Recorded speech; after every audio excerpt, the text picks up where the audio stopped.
the ones with the mouth closed.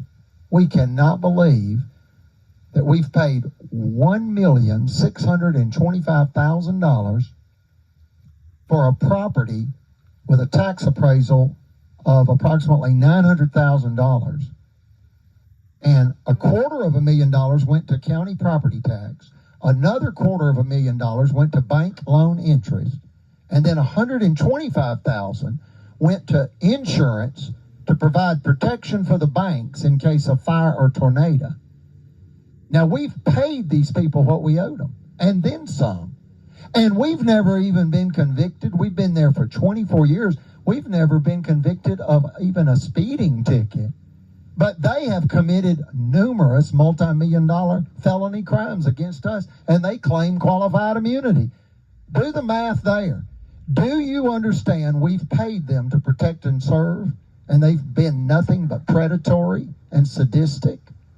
And we've paid the county of $250,000, and we've paid the bankers $250,000, another $250,000. And then we've provided protection for them, you get it? Through the $125,000 insurance premiums. And all they're supposed to do is not hinder us. They're not to attack us. And they came for $5 million cash, and the Supreme Court stopped them. They returned and returned and returned. They then sabotaged $10 million by holding up our license and threatened Miss Eugenia with what, Adam? State prison. Put her in Tutwiler prison. They threatened her with state prison. They said, if you engage in one business transaction without a license, we'll put you in state prison. And what they were really doing is systematically strangulating her financial conglomerate of 3,500 customers, 36 full-time employees, spanning 5 counties in 23 finance offices.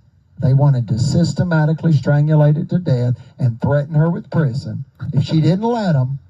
And they did. They bankrupted it. We filed for federal bankruptcy because of that. And why? Because she appealed the $5 million extortion scheme to the Supreme Court. They came for $5 million. They then sabotaged $10 million. Then they came back to kill her. They killed her spiritual grandpa. They had her youngest son sexually assaulted. They want to kill her. The purpose of these videos is to prevent the untimely, unlawful killing of Miss Eugenia and or her youngest son, myself, Jack Monroe Johnson, a.k.a. J.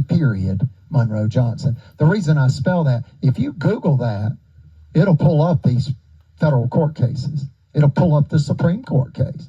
You can Google Supreme Court of Alabama, case number 1051726, Federal Credit Inc. versus Greg Fuller. Read the legal law review. There's been additional legal law reviews posted from attorneys within the past few months or years because people are realizing how diabolical and dangerous and murderous the theft ring is of Marshall County officialdom. Go ahead, Adam. Because folks, the better off you're doing, the harder they try to hit you. Tell me that ain't screwed up. These folks around here, bad people is not even a good word for them. They're the worst people ever. I'd rather be with a damn bunch of mobsters. At least you know what to expect.